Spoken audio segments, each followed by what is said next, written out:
Hello, I welcome you on Bharat affairs. My name is DS Kasana. दोस्तों, आज हम नया चैप्टर शुरू करने जा रहे हैं, राजस्थान जियोग्राफी। दोस्तों, वैसे तो राजस्थान जियोग्राफी बहुत ज़्यादा आसान सब्जेक्ट है, लेकिन स्टूडेंट को एक बेसिक डिफ़िकल्टी ये आती है कि इसे याद रखना बड़ा मुश्किल पड़ता है उन लोगों के लिए। उसका एक बड़ा कारण ये है कि वो ग्राफिकल रिप्रेजेंटेशंस को बहुत ज़्यादा कम देखते हैं, वो मैप की प्रैक्टिस बहुत ज़्यादा कम करते हैं। तो मैं सबसे पहले आपको एक चीज़ रिकमेंड करूँगा कि आप इस लेक्चर को बड़े ध्यान से देखें। प्रत्येक चीज़ को, माइनर से माइनर चीज़ को CT लेवल से लेके RS लेवल तक हमने यहाँ पे इंक्लूड की हैं। और जो स्टूडेंट्स नोट्स बनाना चाहते हैं उनके लिए एक एडवाइस ये है कि वो जब लिखें तो अपने वीडियो को पॉज कर लें और आराम से उसे नोट डाउन कर लें, फिर बड़े ध्यान से इस लेक्चर को सुने। और सबसे बड़ी बात यह है कि जब आपका प्रत्येक लेक्चर खत्म होगा तो उस लेक्चर के बाद एक रिवीजन लेक्चर डाला जाएगा जिसके अंदर वन लाइनर क्वेश्चन होंगे, जिससे आपको रिवीजन करने में बहुत ज़्यादा आसानी रहेगी और प्रत्येक माइनर से माइनर डिटेल का क्वेश्चन बनाया जाएगा। चलिए शुरू करते हैं। दोस्तों, राजस्थान ज्योग्राफी शुरू करने से पहले कुछ बेसिक बातें हम जान लेते हैं। दोस्तों, ये है जो आपको ये ग्लोब दिख रहा है, इसके अंदर ये है पेंजिया। ये घटना है 250 मिलियन साल पहले की। पेंजिया मतलब स्थल मंडल का पूरा भाग एक दूसरे से कनेक्टेड था, यानी कि महाद्वीपों का निर्माण तब तक नहीं हुआ था। इसे पेंजिया कहा गया।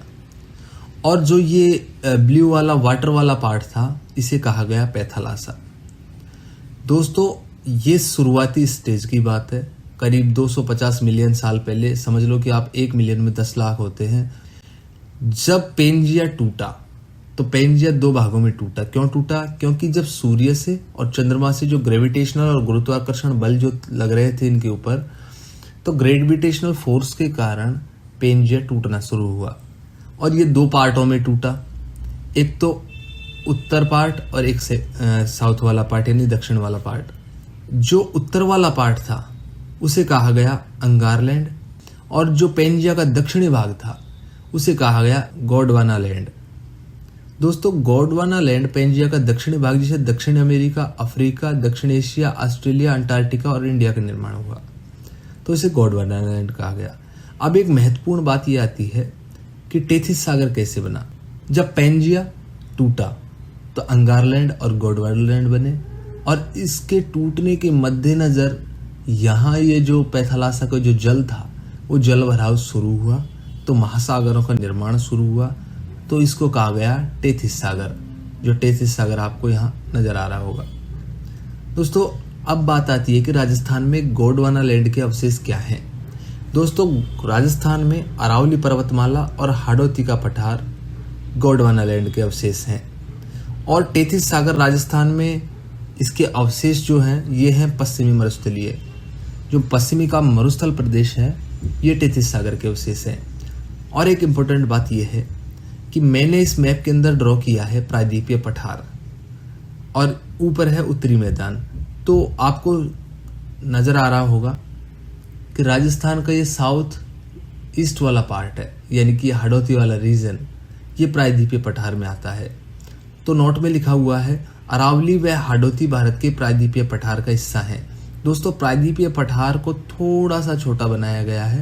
ये प्रायद्वीपीय पठार और एक्सटेंडेड है, तो इसलिए ये याद रखना है कि अरावली व हाड़ौती भारत के प्रायद्वीपीय पठार का हिस्सा है, जबकि मरुस्थल व मैदानी भाग उत्तरी विशाल मैदान का हिस्सा है।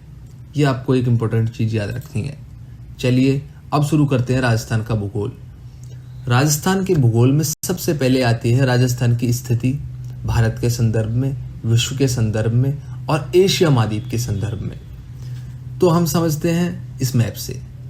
दोस्तों, यह है भारत का मैप, और इसके अकॉर्डिंग अपन देखते हैं तो राजस्थान की स्थिति आती है उत्तर पश्चिमी।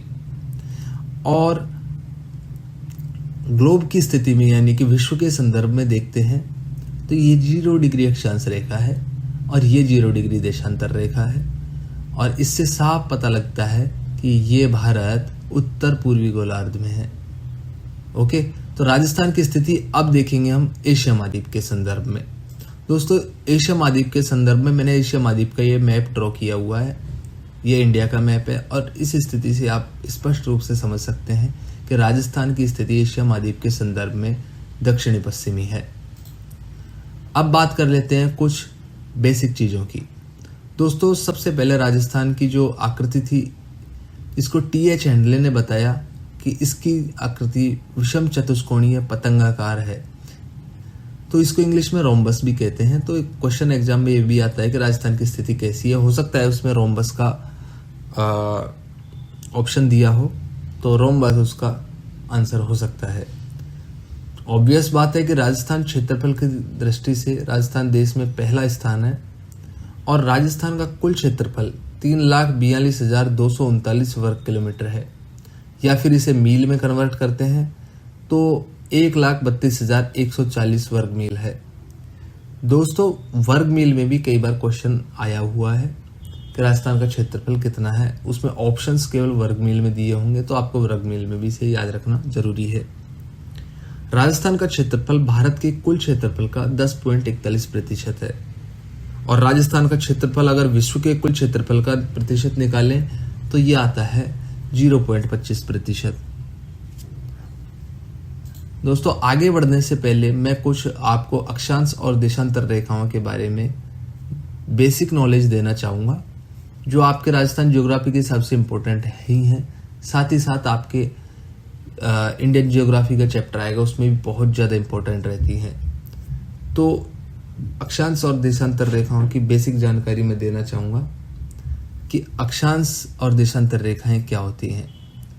दोस्तों, अक्षांश रेखाएं पृथ्वी पर किसी स्थान की स्थिति को बताने का एक तरीका होती है। ये काल्पनिक रेखा होती हैं। दोस्तों, आप ये देख सकते हैं कि अक्षांश रेखाएं एक दूसरे के पैरेलल यानी कि समानांतर खींची गई रेखाएं होती है। ये हर एक डिग्री पे, जैसे ग्लोब पे या सेंटर से 0 डिग्री अक्षांश रेखा खींची गई है, तो इसके उत्तर की तरफ हम बढ़ेंगे तो इसके बाद 1 डिग्री अक्षांश होगी, 2 डिग्री होगी, 3 डिग्री होगी। ऐसे करते करते बिल्कुल उत्तरी ध्रुव तक ये 90 डिग्री अक्षांश तक जाती है। ठीक उसी प्रकार ये रेखाएं दक्षिण की ओर बढ़ने पे 0 डिग्री से 1 डिग्री, 2 डिग्री, 3 डिग्री, 4 डिग्री, ऐसे करते करते ये 90 डिग्री तक जाती हैं। तो अक्षांश रेखाएं ऊपर की ओर 90 अक्षांश रेखाएं हो गई, नीचे की ओर भी 90 अक्षांश रेखाएं हो गई, एक हो गई 0 डिग्री वाली अक्षांश रेखा। तो टोटल अक्षांश रेखाओं की संख्या 181 होती है, जो इसमें लिखा हुआ है। और अगर दोनों ध्रुवों को रेखा न माना जाए, क्योंकि ये ऊपर जाके बिल्कुल एक पॉइंट बन जाता है। यहाँ तो ये सर्कल बना पाती है, लेकिन बिल्कुल ध्रुव पे ऊपर जाके ये पॉइंट बन जाता है। तो इसमें लिखा गया है कि अगर दोनों ध्रुवों को रेखा न माना जाए तो इनकी संख्या 179 होती है। अक्षांश रेखाओं से जुड़ी कुछ और बातें अपन देख लेते हैं। भूमध्य रेखा, इसको 0 डिग्री अक्षांश रेखा माना जाता है। इसे विषुवत रेखा भी कहते हैं। उत्तरी ध्रुव का 90 डिग्री उत्तर और दक्षिणी ध्रुव का 90 डिग्री दक्षिणी अक्षांश होता है। हम ये डिस्कस कर चुके हैं कि 1 डिग्री 2 डिग्री करते करते 90 डिग्री उत्तरी ध्रुव तक जाती है। कर्क रेखा भूमध्य रेखा से 23 डिग्री उत्तर और मकर रेखा भूमध्य रेखा से 23 डिग्री दक्षिण में होती है। दोस्तों, कर्क रेखा एक्चुअल में 23.5 डिग्री के आसपास होती है, जो मैं आपको एग्जैक्ट फिगर मैं आपको बताऊंगा अगली स्लाइड्स के अंदर, लेकिन आप इसे 23.5 डिग्री लेके चलें। तो इस 23.5 डिग्री उत्तर में कर्क रेखा होती है, जो कर्क रेखा का थोड़ा सा हिस्सा राजस्थान से होकर गुजरता है। दो अक्षांश रेखाओं के बीच की दूरी 111 किलोमीटर होती है। यानी कि जैसे मान लो 0 डिग्री अक्षांश रेखा है, इसकी 1 डिग्री अक्षांश रेखा से दूरी 111 किलोमीटर होगी। और देशांतर रेखाएं समझते हैं। देशांतर रेखाएं दोस्तों ध्रुव से उत्तरी ध्रुव से दक्षिणी ध्रुव तक खींची गई रेखाएं होती हैं। ये उत्तरी ध्रुव से दक्षिणी ध्रुव को जोड़ने वाली रेखाएं होती हैं। देशांतर रेखाओं की कुल संख्या 360 डिग्री होती है। दोस्तों, जैसा कि अपन ने देखा कि अक्षांश रेखाएं 0 डिग्री, 1 डिग्री, 2 डिग्री इस तरह होते थे, देशांतर रेखाएं भी ठीक उत्तरी ध्रुव से दक्षिणी ध्रुव तक मिलाने वाली 0 डिग्री, 1 डिग्री ऐसे करते करते पूरी पृथ्वी का एक सर्कल का निर्माण कर लेती हैं। तो आपको पता है कि एक सर्कल में 360 डिग्री के कोण बनते हैं। तो सीधी बात है कि देशांतर रेखाओं की कुल संख्या 360 होती है। और देशांतर रेखाओं का इस्तेमाल जो टाइम जोन्स हैं उनको बनाने में, टाइम का पता लगाने में, इनमें किया जाता है। ठीक है, चलिए आगे बढ़ते हैं। ये मैंने कुछ रिप्रेजेंटेशंस की हैं अक्षांश रेखाएं और देशांतर रेखाओं की, जो आप बेहतर तरीके से आप देख सकते हैं। दोस्तों यहाँ पे ये देखने वाली बहुत इंपॉर्टेंट बात है कि जो राजस्थान का जो विस्तार है वो कहाँ से कहाँ तक है और किस तरह से है, इसको बड़ा ध्यान से आपको देखना है। दोस्तों राजस्थान का जो अक्षांशीय विस्तार है, क्योंकि अक्षांश रेखाएं पृथ्वी पर लंब समानांतर चलती हैं, जो बिल्कुल 0 डिग्री अक्षांश से उत्तरी ध्रुव तक 90 डिग्री अक्षांश तक जाती हैं और दक्षिण ध्रुव तक भी 90 डिग्री अक्षांश तक जाती है। तो इसको समझते हैं कि जब राजस्थान के नीचे वाले पार्ट में अपन देखते हैं, क्योंकि राजस्थान की जो स्थिति है ग्लोब के संदर्भ में, ये बड़े ध्यान से देखना, राजस्थान की स्थिति विश्व के संदर्भ में यानी ग्लोब के संदर्भ में देखें तो उत्तर पूर्वी गोलार्ध में स्थित है। उत्तर पूर्वी गोलार्ध में स्थित होने के कारण जो अक्षांश जो बनेगा वो उत्तरी अक्षांश बनेगा दोनों। ये बात आपको ढंग से समझनी है। तो राजस्थान की जो स्थिति है 23 डिग्री 3 मिनट से उत्तरी अक्षांश से 30 डिग्री 12 मिनट उत्तरी अक्षांश तक जाती है। 23 डिग्री 3 मिनट जो उत्तरी अक्षांश है ये बांसवाड़ा को टच करके निकलता है और 30 डिग्री 12 मिनट उत्तरी अक्षांश ये गंगानगर को टच करके निकलता है। तो इनका कुल अक्षांशीय विस्तार यानी कि 30 डिग्री 12 मिनट में से 23 डिग्री 03 मिनट घटाएंगे अपन तो निकल के आता है 7 डिग्री 9 मिनट। तो कुल अक्षांशीय विस्तार हो गया राजस्थान का 7 डिग्री 9 मिनट। और जो राजस्थान का जो अक्षांशीय विस्तार है वो हो गया 23 डिग्री 3 मिनट से 30 डिग्री 12 मिनट उत्तरी अक्षांश। दोस्तों मैंने आपको एक जानकारी के लिए एक बात बता रहा हूं कि मैंने आपको पिछले स्लाइड के अंदर बताया था कि 2 अक्षांश रेखाओं के बीच की दूरी 111 किलोमीटर होती है। तो राजस्थान का जो कुल अक्षांशीय विस्तार है उत्तर से लेकर दक्षिण तक का वो है 7 डिग्री 9 मिनट। तो आप इसे कैलकुलेट कर सकते हैं कि अक्षांशीय विस्तार के आधार पे 1 डिग्री 111 किलोमीटर की डिस्टेंस रहती है। तो 7 डिग्री सीधी सी बात है 777 किलोमीटर तो ये हो जाती है। और 9 मिनट के हिसाब से आप 111 किलोमीटर को आप कन्वर्ट कर सकते हैं। तो अप्रोक्सीमेट 795 के आसपास आता है। लेकिन चूंकि जो 111 किलोमीटर की डिस्टेंस होती है हर एक डिग्री के बीच में, वो भी एक अप्रोक्सीमेट आइडिया है, लगभग वो 111 किलोमीटर से बड़ी होती है। तो राजस्थान की परफेक्ट डिस्टेंस निकल के आती है 826 किलोमीटर। तो राजस्थान की उत्तर से लेकर दक्षिण तक की जो लंबाई है वो 826 किलोमीटर निकल के आती है। लेकिन अपने को इसी स्लाइड पे फोकस करना है कि राजस्थान की स्थिति है 23 डिग्री 3 मिनट उत्तरी अक्षांश से 30 डिग्री 12 मिनट उत्तरी अक्षांश तक और कुल अक्षांशीय विस्तार है 60 डिग्री 9 मिनट। अब देखते हैं राजस्थान का देशांतरीय विस्तार 69 डिग्री 30 मिनट से 78 डिग्री 17 मिनट पूर्वी देशांतर। दोस्तों पूर्वी देशांतर क्यों आया है? क्योंकि ये उत्तर पूर्वी गोलार्ध में है तो अक्षांश उत्तरी अक्षांश आएगा और देशांतर पूर्वी देशांतर आएगा। ये बड़े ध्यान की बात है। तो दोस्तों कई बार एग्जाम में क्वेश्चन पश्चिमी देशांतर भी आ सकता है और उत्तरी अक्षांश की जगह दक्षिणी अक्षांश भी एक जगह लिखा आ सकता है। दोस्तों ये चीजें बड़े ध्यान रखने की बातें हैं क्योंकि ये कोऑर्डिनेट जैसे पूर्व उत्तर में है वैसे ही दक्षिण में भी होते हैं और यही कोऑर्डिनेट जैसे पूर्वी देशांतर है वैसे ही पश्चिमी देशांतर के भी होते हैं। तो ये बड़े ध्यान से देखना है आपको। राजस्थान का देशांतरीय विस्तार मैं आपको बता चुका हूं और कुल देशांतरीय विस्तार है वो है 8 डिग्री 47 सेकेंड। दोस्तों हर एक देशांतर के जो कोण में, हर एक डिग्री देशांतरीय कोण में, जैसे 0 डिग्री देशांतर से लेके 1 डिग्री देशांतर के बीच में 4 मिनट का टाइम जोन रहता है। यानी कि यदि 0 डिग्री देशांतर पे अभी सूर्य उदय हुआ है तो 1 डिग्री देशांतर पर 4 मिनट बाद होगा।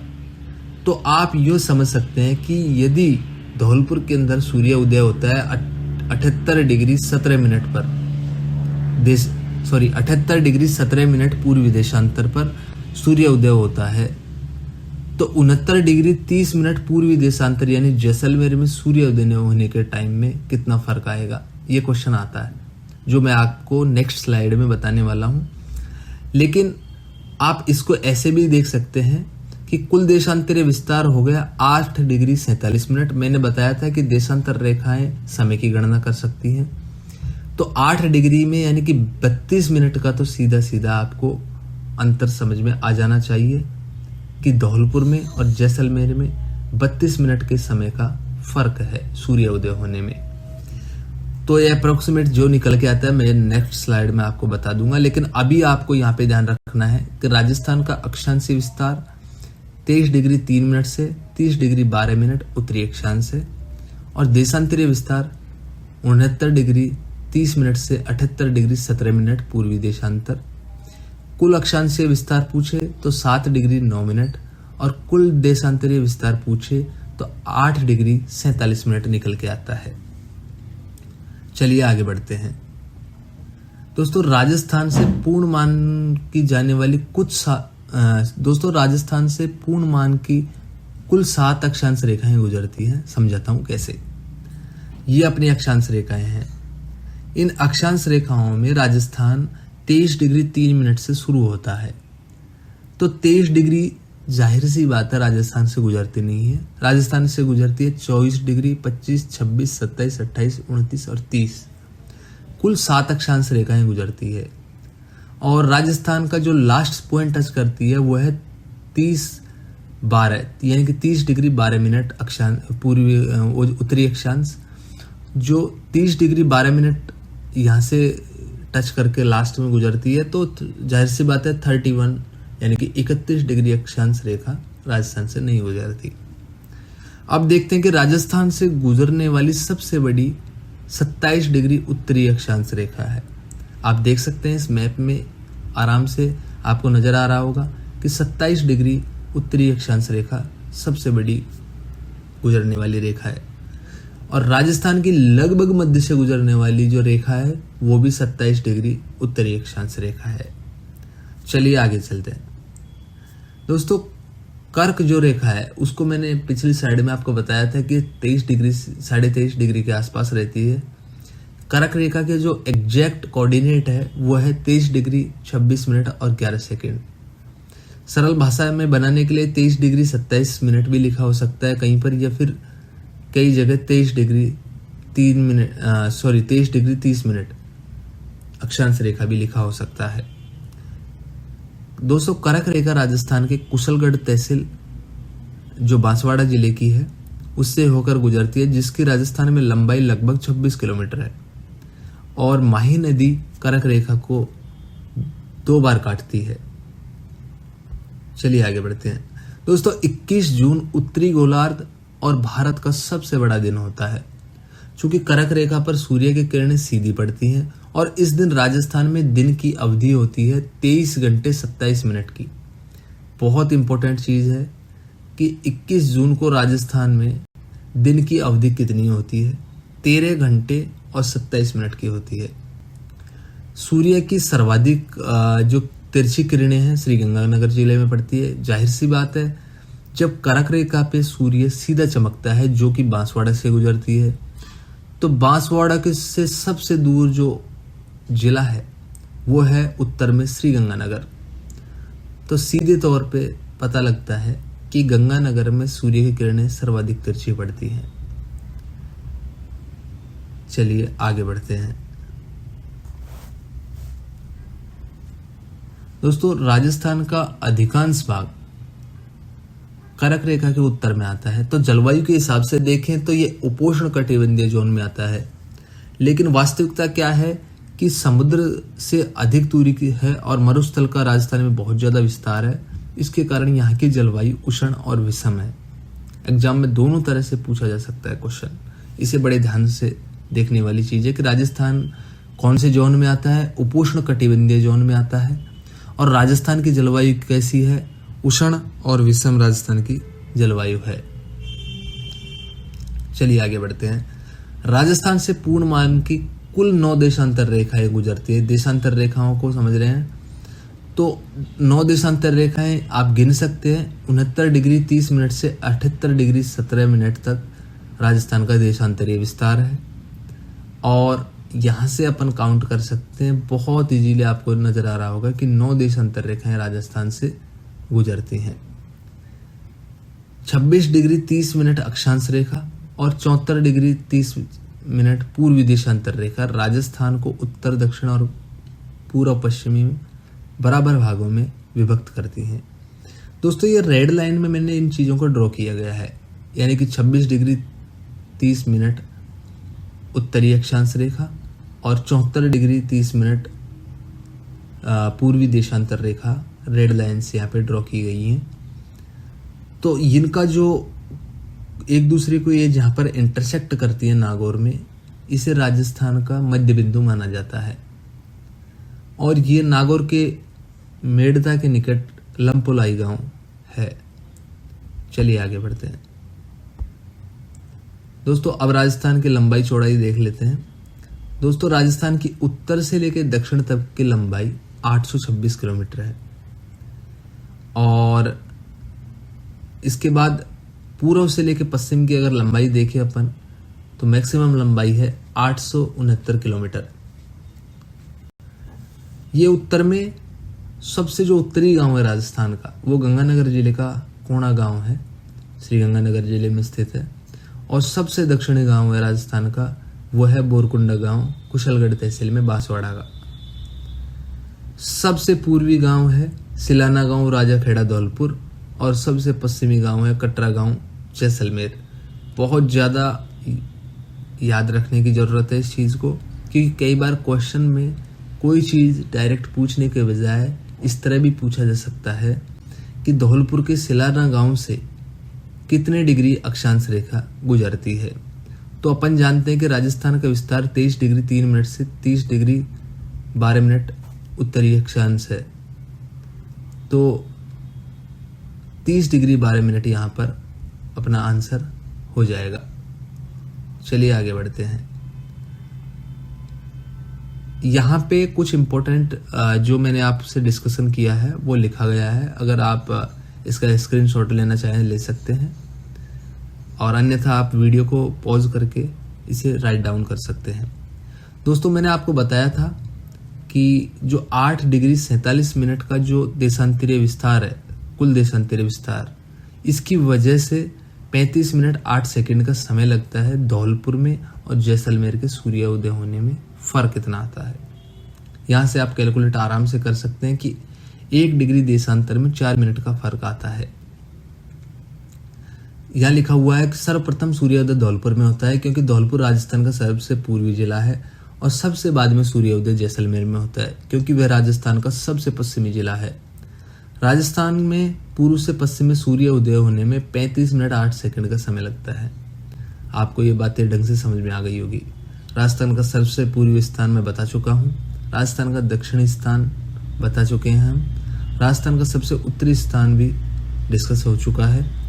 ये सब बातें आपसे डिस्कस हो चुकी हैं। चलिए नेक्स्ट चलते हैं दोस्तों। अब आती हैं अंतर्राष्ट्रीय सीमा। दोस्तों सबसे पहले मैं आपसे बात करूंगा कि राजस्थान की जो कुल स्थलीय सीमा है वो 2 भागों में विभक्त है। एक तो अंतर्राष्ट्रीय सीमा और एक अंतर्राज्यीय सीमा। हम यहाँ पे डिस्कस करेंगे अंतर्राष्ट्रीय सीमा। दोस्तों राजस्थान की कुल स्थलीय सीमा जो अंतर्राष्ट्रीय प्लस अंतर्राज्यीय है उसकी कुल लंबाई है 5920 किलोमीटर। तो मैं यहाँ पे अभी के लिए अंतर्राष्ट्रीय सीमा ही डिस्कस कर रहा हूँ। दोस्तों अंतर्राष्ट्रीय सीमा जिसको रेड क्लिफ रेखा भी कहते हैं, इसकी राजस्थान में कुल लंबाई है 1070 किलोमीटर। दोस्तों रेड क्लिफ लाइन 4 राज्यों से गुजरती है और ये जम्मू कश्मीर, पंजाब, राजस्थान, गुजरात से गुजरती है। तो इसकी राजस्थान में जो लंबाई है 1070 है और इसकी रेड क्लिफ रेखा की राजस्थान में सर्वाधिक लंबाई है। रेड क्लिफ रेखा क्या है दोस्तों? भारत की पार्टीशन के time sir Cyril M Radcliffe को पूर्वी पाकिस्तान, पश्चिमी पाकिस्तान या फिर पाकिस्तान और भारत के बीच की जो सीमा रेखा बनाने का काम सौंपा गया था। सर सिरिल रैडक्लिफ पेशे से वकील थे। जैसा कि ब्रिटिश गवर्नमेंट के आदेश थे, इनको ज़्यादा से ज़्यादा ये प्रयास करना था कि जो मुस्लिम बहुल इलाके हैं वो पाकिस्तान की तरफ मर्ज हो जाएं और हिंदू बहुल इलाके हैं वो भारत की तरफ मर्ज हो जाएं। लेकिन फिर भी इनके प्रयास होने के फलस्वरूप बहुत डाइवर्सिफाई पॉपुलेशन भारत में थी उस समय, तो ये परफेक्ट पार्टीशन कर नहीं पाए, जिसके फलस्वरूप इनको जो 40,000 रुपये का पेमेंट मिलना था इस पार्टीशन के काम को करने के लिए, वो इन्होंने लेने से मना कर दिया था, क्योंकि इसके परिणाम स्वरूप ही भारत और पाकिस्तान के पार्टीशन में 10 लाख लोगों की मृत्यु हो गई थी। चलिए टॉपिक पे आते हैं। दोस्तों, राजस्थान में रैडक्लिफ लाइन की जो लंबाई है वो है 1070 किलोमीटर और भारत पाकिस्तान के बीच की जो ये लाइन है ये 4 राज्यों से गुजर चुकी है, ये हम डिस्कस कर चुके हैं। और सबसे अधिक लंबाई राजस्थान से लगती है रैडक्लिफ लाइन की और सबसे कम लंबाई गुजरात के साथ लगती है। दोस्तों, राजस्थान के जो ज़िले हैं वो जो पाकिस्तान के लगते हैं, इनमें थोड़े दिन पहले तक बड़ा कन्फ्यूजन था कि फालोदी पाकिस्तान के साथ लगता है या नहीं लगता, लेकिन अभी जो राजस्थान सरकार का जो गजट आया है इसके मैप के अकॉर्डिंग स्पष्ट तौर से फालोदी पाकिस्तान को टच कर रहा है। दोस्तों, इस गजट के अंदर भी एक खामी है। गजट के अंदर लिखा गया है कि जो फालोदी डिस्ट्रिक्ट है वो जोधपुर डिस्ट्रिक्ट से अलग होकर बनाया गया है, लेकिन जोधपुर पहले भी अंतर्राष्ट्रीय सीमा नहीं बनाता था, तो बाय डिफॉल्ट फालोदी की भी अंतर्राष्ट्रीय सीमा नहीं लगनी चाहिए थी।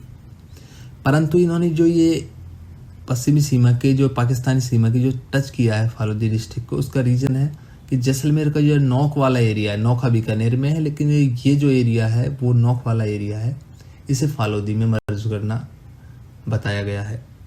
तो इस वजह से फालोदी पाकिस्तान सीमा को टच करता हुआ हमने दिखाया है। चलिए, इसी को फाइनल मानना है कि फालोदी इस समय पाकिस्तान की सीमा को टच करता है। दोस्तों, पहले 4 जिले अंतर्राष्ट्रीय सीमा बनाते थे, अब वर्तमान में 6 जिले अंतर्राष्ट्रीय सीमा बनाते हैं। ये देख सकते हैं आप। दोस्तों, अंतर्राष्ट्रीय सीमा के सबसे निकट जो जिला मुख्यालय है वो अनूपगढ़ जिले का है और सबसे दूर अंतर्राष्ट्रीय सीमा से जिला मुख्यालय है वो है जैसलमेर। दोस्तों, एक बात आती है कि राजस्थान की अंतर्राष्ट्रीय सीमा कुल स्थलीय सीमा का कितना प्रतिशत है, अपन वैसे भी कैलकुलेट कर सकते हैं, लेकिन एग्जाम पॉइंट ऑफ से इसे याद रखना बहुत जरूरी है। 18% आता है।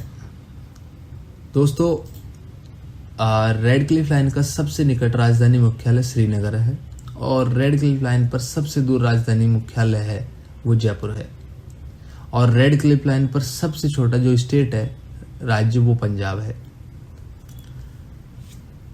अब यहाँ पे बात आती है कि रैडक्लिफ लाइन जो है सबसे बड़ी अंतर्राष्ट्रीय सीमा बनाने वाला जिला राजस्थान का कौन सा है रैडक्लिफ लाइन से, तो वो जैसलमेर है, ऑब्वियस है। लेकिन सबसे छोटी अंतर्राष्ट्रीय सीमा बनाने वाला राजस्थान का जिला है वो मैंने फालोदी लिखा है, जो बहुत बेसिक से समझ में आता है। अभी तक राजस्थान सरकार के आधिकारिक आंकड़े जिलों के संबंध में आए नहीं हैं, लेकिन जो आधिकारिक आंकड़े आ चुके हैं या फिर जो आना तय हैं उनको हमने यहाँ डिस्कस किया है। जो आंकड़े अभी तक अवेलेबल नहीं है तो उसके हमने ब्लैंक छोड़ा है। आने वाले टाइम में जब वो आंकड़े आ जाएंगे तो आप उन्हें पूरा फिलअप कर सकते हैं। मैं आपको हर एक चीज डीपली बताता चलूंगा। दोस्तों, अंतर्राष्ट्रीय सीमा का प्रारंभ श्रीगंगानगर जिले के हिंदूमल कोट से होता है।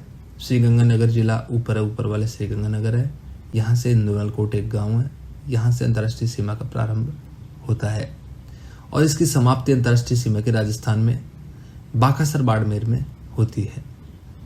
और पाकिस्तान के 2 राज्य हैं जो राजस्थान से लगते हैं, इनके नाम है पंजाब और सिंध। पंजाब गंगानगर अनूपगढ़ इसके आसपास है और इसके बाद सिंध आता है। चलिए दोस्तों, हम देखते हैं कि राजस्थान 5 राज्यों के साथ अंतर्राज्यीय सीमा बनाता है अंतर्राष्ट्रीय सीमा की हम बात कर चुके हैं। 1070 किलोमीटर अंतर्राष्ट्रीय सीमा की लंबाई है। अब बात आती है अंतर्राज्यीय सीमा की। तो अंतर्राज्यीय सीमा टोटल स्थलीय सीमा है 5920 किलोमीटर। तो इसमें से अंतर्राष्ट्रीय सीमा घटा देंगे तो आती है 4850। यह है अंतर्राज्यीय सीमा। दोस्तों, राजस्थान 5 राज्यों के साथ अंतर्राज्यीय सीमा बनाता है। यह है, उत्तर में पंजाब है, और उत्तर पूर्व में हरियाणा, और पूर्व में उत्तर प्रदेश, और दक्षिण पूर्व में मध्य प्रदेश, एवं दक्षिण में गुजरात राज्य के साथ सीमा बनाता है। दोस्तों, पाकिस्तान के 2 राज्य हम पूर्व में डिस्कस भी किए हैं कि राजस्थान के साथ लगते हैं। ये है पंजाब और सिंध। ये आपको मैप में भली भांति नजर आ रहे हैं। दोस्तों, पाकिस्तान के कुल 9 जिले हैं जो अंतर्राष्ट्रीय सीमा पे आते हैं। जैसे राजस्थान के कुल 6 जिले अंतर्राष्ट्रीय सीमा बनाते हैं, उसी तरह पाकिस्तान के कुल 9 जिले हैं जो राजस्थान के साथ अंतर्राष्ट्रीय सीमा बनाते हैं। पाकिस्तान का जो अंतर्राष्ट्रीय सीमा पे स्थित जो सबसे बड़ा जिला है यानी कि सबसे बड़ी सीमा बनाने वाला जिला, वो है बहावलपुर। और पाकिस्तान का जिला जो न्यूनतम सीमा राजस्थान के पास बनाता है वो है खैरपुर। दोस्तों, हम यहाँ पे मेन बातें ही याद रखेंगे। ये लेस इंपॉर्टेंट चीजें हैं कि कौन कौन से जिले पाकिस्तान के बनाते हैं, याद रख सकते हैं। कई बार क्वेश्चन पूछ सकता है, लेकिन बहुत लेस इंपॉर्टेंट चीज है, फिर भी इसे याद रख के चलना जरूरी है। और पाकिस्तान के हमने यहाँ पे डिस्कस कर लिए कि जो सर्वाधिक सीमा कौन सा जिला बनाता है, बहावलपुर। और पाकिस्तान का जिला जो न्यूनतम सीमा राजस्थान के साथ बनाता है वो है खैरपुर। दोस्तों, इन डिटेल में राजस्थान के जो जिले हैं, किस स्टेट के साथ कौन कौन से जिले लगते हैं, वो सारे मैंने इन डिटेल में अगली स्लाइड्स के अंदर इंक्लूड किए हैं। इन स्लाइड्स का आप स्क्रीनशॉट ले सकते हैं, नोट्स में अच्छे से तैयार कर सकते हैं। डिटेल में मैंने बताया है, इसे आपको याद करना ही पड़ेगा। इसके बारे में मैं आपको थोड़ा सा बेसिक आइडिया देता चलता हूँ। दोस्तों, पंजाब के साथ राजस्थान के 2 जिले लगते हैं, गंगानगर और हनुमानगढ़। गंगानगर सबसे बड़ी सीमा बनाता है पंजाब के साथ, और हनुमानगढ़ पंजाब के साथ सबसे छोटी सीमा बनाता है। 89 किलोमीटर की बनाता है पंजाब के साथ गंगानगर और हनुमानगढ़ दोनों मिलकर सीमा। या फिर ऐसे कह सकते हैं कि पंजाब के साथ राजस्थान 89 किलोमीटर की सीमा बनाते हैं। और पंजाब के भी 2 जिले हैं, फजिल्का और मुक्तसर, जो राजस्थान के साथ सीमा बनाते हैं। अब आते हैं हरियाणा पे। दोस्तों, हरियाणा की 8 जिले सीमा बनाते हैं। अब ये हरियाणा बड़ा इंपॉर्टेंट हो जाता है, राजस्थान का पड़ोसी राज्य, क्योंकि नए जिले बनने के फलस्वरूप हरियाणा राज्य की जो सीमा टच होती है राजस्थान से, उसमें बड़े बदलाव हो गए हैं। तो इसमें राजस्थान के वर्तमान में 8 जिले अंतर्राज्यीय सीमा हरियाणा के साथ बनाते हैं। वो हैं हनुमानगढ़, चूरू, झुंझुनू, नीम का थाना, कोटपुतली, बहरोड, खैरथल, तिजारा, अलवर और डीग। दोस्तों, सबसे बड़ी सीमा बनाता है हरियाणा के साथ राजस्थान का जिला हनुमानगढ़, और सबसे छोटी का अभी अपने पास आंकड़ा है नहीं। आधिकारिक आंकड़े जब आएंगे तो हरियाणा के साथ राजस्थान की सबसे छोटी सीमा कौन सा जिला बनाता है वो हम यहाँ पे डिस्कस कर लेंगे। और राजस्थान के साथ हरियाणा की सीमा लगती है 1262 किलोमीटर लंबी। ये दोस्तों दूसरी सबसे बड़ी सीमा है राजस्थान की अंतर्राज्यीय सीमा। सबसे बड़ी सीमा लगाता है मध्य प्रदेश के साथ 1600 किलोमीटर की राजस्थान, और दूसरी सबसे बड़ी सीमा बनाता है हरियाणा के साथ। तो कई बार सीमाओं का क्रम भी पूछा जा सकता है कि राजस्थान की अंतर्राज्यीय सीमाओं का घटता हुआ क्रम क्या है, तो ये याद रखना जरूरी है। दोस्तों, हरियाणा के 7 जिले सिरसा, फतेहाबाद, हिसार, भिवानी, महेंद्रगढ़, रेवाड़ी और मेवात, ये राजस्थान से सीमा बनाते हैं। और राजस्थान के 8 जिले। दोस्तों, उत्तर प्रदेश के 3 जिले डीग, भरतपुर और धौलपुर, उत्तर प्रदेश के साथ राजस्थान के 3 जिले डीग, भरतपुर और धौलपुर सीमा बनाते हैं। और उत्तर प्रदेश के साथ लगने वाला राजस्थान का सबसे बड़ा जिला अभी तक कोई आधिकारिक आंकड़े नहीं है, और सबसे छोटे जिले के भी आधिकारिक आंकड़े अभी तक नहीं है, तो इसको मैंने ब्लैंक छोड़ा है। उत्तर प्रदेश के साथ राजस्थान की 877 किलोमीटर लंबी सीमा लगती है और उत्तर प्रदेश के भी 2 जिले मथुरा और आगरा राजस्थान के साथ लगते हैं। चलिए अब आगे बढ़ते हैं। अब आते हैं मध्य प्रदेश पे। दोस्तों, राजस्थान का जो मध्य प्रदेश पड़ोसी राज्य है, इसके साथ राजस्थान के 10 जिले, सर्वाधिक जिले हैं 10, ये सीमा बनाते हैं। धौलपुर, करौली, सवाई माधोपुर, कोटा, बारां, झालावाड़, भीलवाड़ा, चित्तौड़गढ़, प्रतापगढ़, बांसवाड़ा, ये सब जिला बनाते हैं। इनको थोड़ा सा मैंने डिटेल में आगे बताया हुआ है, मैं नेक्स्ट स्लाइड पे लेता हूँ। थोड़ा सा बोरिंग हो जाता है, मैं आपको ढंग से समझाता हूँ। ये है पंजाब। पंजाब के साथ में 2 जिले श्रीगंगानगर और हनुमानगढ़ सीमा बना रहे हैं और पंजाब के भी 2 जिले फजीलका और मुक्तसर राजस्थान के साथ टच हो रहे हैं। पंजाब राज्य के साथ लगने वाला सबसे बड़ा जिला राजस्थान का है गंगानगर और सबसे छोटा जिला है पंजाब के साथ लगने वाला हनुमानगढ़। पंजाब के राजस्थान के साथ लंबाई लगती है अंतर्राज्यीय सीमा की 89 किलोमीटर। राजस्थान के साथ जो सबसे छोटी अंतर्राज्यीय सीमा बनाता है वो है पंजाब, ये बड़ा इंपॉर्टेंट है। और सबसे अधिक बनाता है मध्य प्रदेश, आगे बताऊंगा मैं। अब आते हैं हरियाणा पे। दोस्तों, हरियाणा के साथ हम डिस्कस कर चुके हैं कि 8 जिले राजस्थान के लगते हैं और 7 जिले हरियाणा के राजस्थान के साथ लगते हैं। वो हैं राजस्थान के जो 8 जिले हैं उनमें है हनुमानगढ़, चूरू, झुंझुनू, नीम का थाना, कोटपुतली, बहरोड, खैरथल, तिजारा, अलवर और डी। और हरियाणा के 7 जिले लगते हैं राजस्थान के साथ जो दिए गए हैं, पहले बात कर चुके हैं इस बारे में। और यहाँ पे मैंने डीग को सबसे छोटा जिला माना है, लेकिन इसका कंफर्मेशन अभी नहीं है। आप डीग को अभी के लिए लिखना नहीं, लेकिन 99% डीग सबसे छोटा जिला होने वाला है। राजस्थान की जो हरियाणा के राजस्थान के साथ लगने वाली जो लंबाई है वो 1262 किलोमीटर है, हम डिस्कस कर चुके हैं। हम नेक्स्ट स्लाइड पे आते हैं।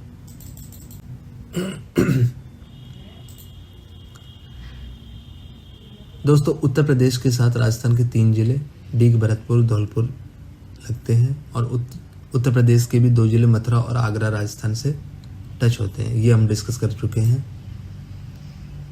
एमपी के साथ राजस्थान के 10 जिले लगते हैं।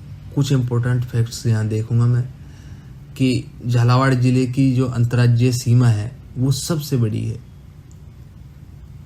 और सबसे जो कम सीमा मध्य प्रदेश के साथ बनाता है वो है भीलवाड़ा। यहाँ पे आता है अंतर्राज्यीय सीमा के सबसे निकट जिला मुख्यालय है धौलपुर और सबसे दूर जिला मुख्यालय है भीलवाड़ा। अब आते हैं गुजरात के साथ। दोस्तों, गुजरात के साथ वर्तमान में राजस्थान के 6 जिले लगते हैं। बांसवाड़ा, डूंगरपुर, उदयपुर, सिरोही, सांचौर, बाड़मेर और गुजरात, ये सीमा बनाते हैं। कुछ महत्वपूर्ण तथ्य ये देखने हैं।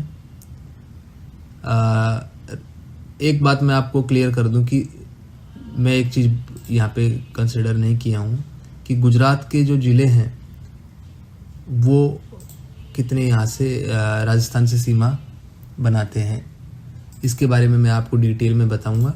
लेकिन यहाँ पे मैंने कुछ महत्वपूर्ण तथ्य भी यहाँ पे डिस्कस किए गए हैं।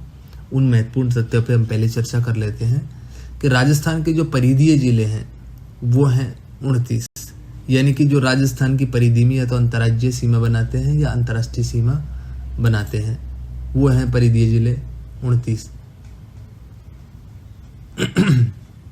दोस्तों, परिधीय जिलों का मतलब आपको भली भांति समझ में आ गया होगा। और जो राजस्थान के जो अंतर्राज्यीय सीमा वाले जिले हैं जो केवल अंतर्राज्यीय सीमा बनाते हैं, अंतर्राज्यीय प्लस वो अंतर्राष्ट्रीय बना सकते हैं बट वो अंतर्राज्यीय सीमा डेफिनेटली बनाते हैं, वो है 25।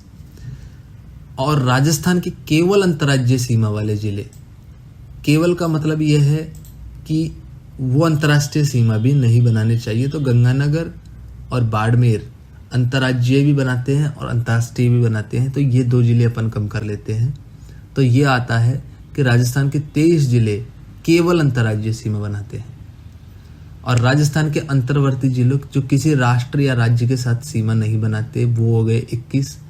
और राजस्थान के जो 2 जिले ऐसे हैं जो अंतर्राज्यीय और अंतर्राष्ट्रीय सीमा बनाते हैं, ये हैं गंगानगर और बाड़मेर। गंगानगर तो पंजाब और पाकिस्तान के साथ यानी अंतर्राज्यीय और अंतर्राष्ट्रीय बनाता है। बाड़मेर गुजरात और पाकिस्तान के साथ अंतर्राज्यीय अंतर्राष्ट्रीय बनाता है। दोस्तों राजस्थान के 4 ऐसे जिले हैं जिनकी सीमा एक से ज्यादा राज्यों के साथ लगती है। 4 जिले कौन कौन से हैं? हनुमानगढ़, डीग, धौलपुर और बांसवाड़ा। दोस्तों हनुमानगढ़ की सीमा पंजाब और हरियाणा के साथ लगती है और डीग की सीमा हरियाणा और उत्तर प्रदेश के साथ लगती है। धौलपुर की सीमा उत्तर प्रदेश, मध्य प्रदेश के साथ लगती है और बांसवाड़ा की सीमा मध्य प्रदेश और गुजरात के साथ लगती है। एक इम्पोर्टेंट फिगर ये भी है कि सर्वाधिक जिलों से सीमा जयपुर ग्रामीण की लगती है, वो है 11 जिलों से, और सबसे कम जिलों से सीमा लगती है जयपुर और जोधपुर की। जो जयपुर की तो लगती है जयपुर ग्रामीण से और जोधपुर की लगती है जोधपुर ग्रामीण से, क्योंकि जो शहरी जिले बनाए गए हैं बिल्कुल सेंटर में बनाए गए, जो पूर्ववर्ती जिले थे उनके, तो केवल एक जिले से यानी जयपुर की जयपुर ग्रामीण से और जोधपुर की जोधपुर ग्रामीण से टच होती है। दोस्तों नेक्स्ट वीडियो में मैं 1 लाइनर क्वेश्चन लाऊंगा और इस चैप्टर को भी मैं कंटिन्यू करूंगा।